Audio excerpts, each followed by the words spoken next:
All right, folks, I want to take a quick look at how you might draw the schematics for your NIMEs or other more complicated projects. These are, because you've got more components, they're going to be a little bit more intricate. There's going to be more things going on. So how do we deal with that in terms of a schematic? And what you'll probably want to start with in the middle of your schematic is just a box with a label CPE for your Circuit Playground Express. And then we're going to have a number of different things connected here, right? So like one of the things for this project you'll probably have is a servo. There's not a diagram like symbol for a servo, so we just make a box that says servo. And that has 3 wires on it, or 3 connections. One of them is going to be to one of our pins on the CPE. And so when I make that connection, I'm going to label that over here. Let's say we connect that to A3. And then my servo is also going to be connected to my power and to ground. Okay?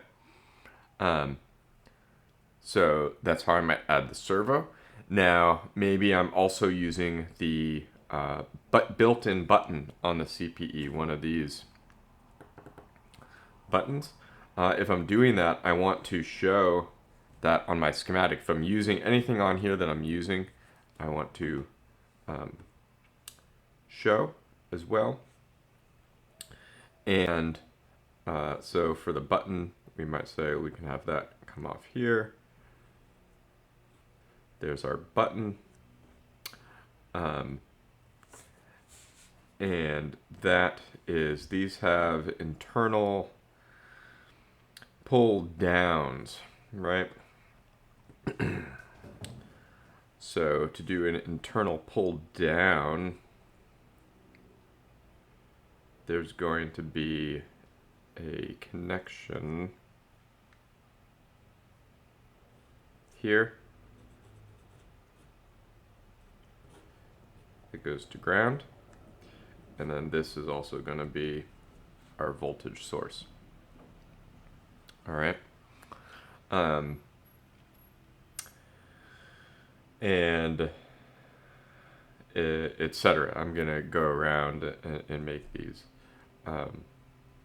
points. What else might I have on here? If I have like a capacitive touch pad, that might be A2. That I'm just going to use a circle to indicate my capacitive touchpad. I've got, I want to label this one too. That was on D4. Let's say that button's on D4. And then what else am I going to need? For the speaker, I'm sure the speaker circuit is more complicated, but we can just make a speaker icon, and that's on A0. And then you're going to have a potentiometer too, so I might put that up here. And that potentiometer is going to go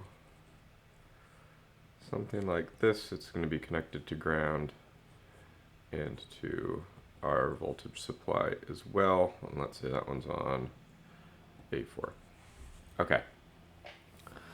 So your schematics are probably going to look something like this. They're kind of like this, like starbursty kind of thing. And a great question came up in the Q&A today. Well, they're not loops, right? Like, doesn't the circuit have to be a loop? And the answer is yes. Circuits do have to be the loops, and in fact, they are still loops in this diagram. What these symbols allow us to do, the ground and the power symbols, let us simplify the drawing so it's easier to read while maintaining the loops. So I'm going to use a different color here just to show you what I mean, though. these grounds are all actually connected, right? So all the grounds are actually connected like this, and all the powers are connected too. Internally on the CPE. Or through the breadboard rails, right? Like they're connected through that, perhaps. And so this one might go across that one and over to here. So that's just to show you how these things are internally connected to create the sort of loops that we're familiar with from like the LED circuit. Now, I don't want you to do this. Don't do these dotted lines connecting stuff on your schematics. As you can see, to me, it makes it much more confusing.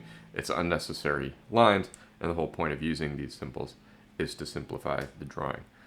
So that's how we might approach doing a schematic diagram when we're using components like the CPE, servo, or potentiometer that have more ins and outs going on.